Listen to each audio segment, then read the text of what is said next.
સુરતના ઊન ભેસ્તાન વિસ્તારમાં મારામારીની ઘટના બની છે। જાહેર રસ્તા પર એક યુવક પર હુમલો કરવામાં આવ્યો। અચાનક આવી એક શખ્સે મારામારી કરી તો ઘટનાના સીસીટીવી ફૂટેજ સામે આવ્યા છે। જૂના ઝઘડાની અદાવતને લઈને મારામારી કરવામાં આવી છે તો પોલીસે આરોપીને ઝડપીને કાર્યવાહી હાથ ધરી છે। આરોપી માથાભારે અને તકરારી સ્વભાવનો હોવાનું સામે આવ્યું છે। તો મારામારી કરવાનો મામલો સામે આવ્યો છે ને આખો વિડીયો આખી જે ઘટના છે તે સીસીટીવી કેમેરામાં કેદ થઈ છે કે જ્યાં માથાભારે શખ્સ જોવા મળી રહ્યો છે। બીજી તરફ આ જે આરોપી છે તે માથાભારે અને તકરારી સ્વભાવનો હોવાનું પણ સામે આવ્યું છે। અત્યારે તેની ધરપકડ કરી લેવામાં આવી છે અને વધુ તપાસ હાથ ધરવામાં આવી છે। આખી ઘટના સીસીટીવી કેમેરામાં કેદ થઈ છે। બાળકી પર દુષ્કર્મ આચરનારને આજીવન કેદ અને 5 વર્ષની બાળકી પર દુષ્કર્મ આચરવામાં આવ્યું હતું। પોલીસે 16 દિવસમાં રજૂ કરી હતી ચાર્જશીટ તો 240 પાનાની ચાર્જશીટ તૈયાર કરવામાં આવી હતી। તો બાળકી પર દુષ્કર્મ આચરવાનો મામલો સામે આવ્યો હતો। 5 વર્ષની બાળકી પર દુષ્કર્મ આચરવામાં આવ્યું હતું અને સુરતમાં બાળકી પર દુષ્કર્મ આચરનારને હવે આજીવન કેદની સજા ફટકારવામાં આવી છે। સંવાદદાતા કીર્તેશ અમારી સાથે જોડાઈ ગયા છે। કીર્તેશ, 5 વર્ષની બાળકી પર દુષ્કર્મ આચરવાનો મામલો, આરોપીને કયા પ્રકારની સજા ફટકારવામાં આવી છે? કહી શકાય કે સુરતમાં ઐતિહાસિક ચુકાદો આવ્યો છે, કારણ કે 5 વર્ષની બાળકી સાથે જે પ્રકારે દુષ્કર્મ આચરવામાં આવ્યું હતું BNS કલમ હેઠળ આ ગુનો દાખલ કરવામાં આવ્યો। આરોપી સુરેશ ઉર્ફે સલમાન ગોસ્વામીને પકડી લેવામાં આવ્યો હતો અને તેને કોર્ટમાં હાજર કરતા કોર્ટે તમામ દલીલો બાદ તેને દોષિત જાહેર કર્યો હતો અને જીવનના અંતિમ શ્વાસ સુધીની સજા ફટકારવામાં આવી છે। જો કે 1 જુલાઈએ આ કાયદો અમલમાં આવ્યો હતો અને 2 જુલાઈએ નોંધાયો હતો આ ગુનો।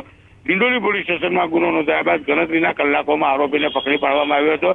16 દિવસમાં 240 પાનાની ચાર્જશીટ તૈયાર કરવામાં આવી હતી। 25 સાક્ષીઓના નિવેદન લેવામાં આવ્યું હતું અને જે પ્રકારે જ્યારે આરોપીને સજા ફટકારવામાં આવી છે ત્યારે છેલ્લા શ્વાસ સુધીની સજા સાથે 10,000નો દંડ અને જો દંડ ના ભરે તો વધુ 2 વર્ષની સજા વધારી આપવા માટેનો હુકમ કોર્ટે કર્યો છે।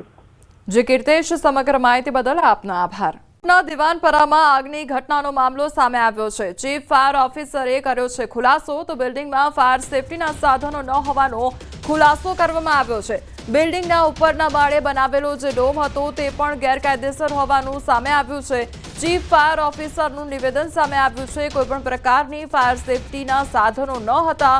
માત્ર 4 મિનિટમાં ફાયર ટીમ પહોંચી હતી તો ગીચ વિસ્તારમાં બિલ્ડિંગ હતી એટલે આગને કાબૂમાં લેવા માટે તકલીફ પણ પડી હતી। ફાયર વિભાગ આ અંગે કડક કાયદેસરની કાર્યવાહી કરશે તેવું કહેવામાં આવ્યું છે તો અન્ય જગ્યાઓ પર પણ ફાયર સેફટી અંગે તપાસ થશે તે પ્રકારનું નિવેદન આપવામાં આવ્યું છે। તો દિવાનપરા વિસ્તારમાં આગ લાગવાની આ ઘટના સામે આવી અને ત્યારબાદ તપાસ કરવામાં આવી તો એક બાદ એક ખુલાસા થયા છે। જે ફાયર સેફટીના સાધનો હોવા જોઈએ તે સાધનો પણ નહોતા। આ સાથે જે ઉપરનો માળ બનાવવામાં આવ્યો હતો તે પણ જે ડોમ બનાવવામાં આવ્યો હતો તે પણ ગેરકાયદેસર હોવાનું સામે આવ્યું હતું। તો તમામ જે તકેદારી છે અત્યારે રાખવામાં આવી રહી છે। બીજી તરફ તપાસ પણ કરવામાં આવી રહી છે। ફાયર સેફટી અંગે જે અન્ય સ્થળો છે ત્યાં આગળ પણ તપાસ હાથ ધરવામાં આવી છે। ફાયરને લગતી ખામીઓ જોઈએ તો પેલા તો ત્યાં ફાયર સેફટીના સાધનો નહોતા, બરોબર, અને બહુ સાંકડા વિસ્તારમાં બિલ્ડિંગ આવેલું હતું એટલે ફાયર બ્રિગેડને જે આગ લાગેલી હતી એ પણ બુઝાવવામાં ખૂબ સારી એવી જહેમત ઉઠાવી પડી।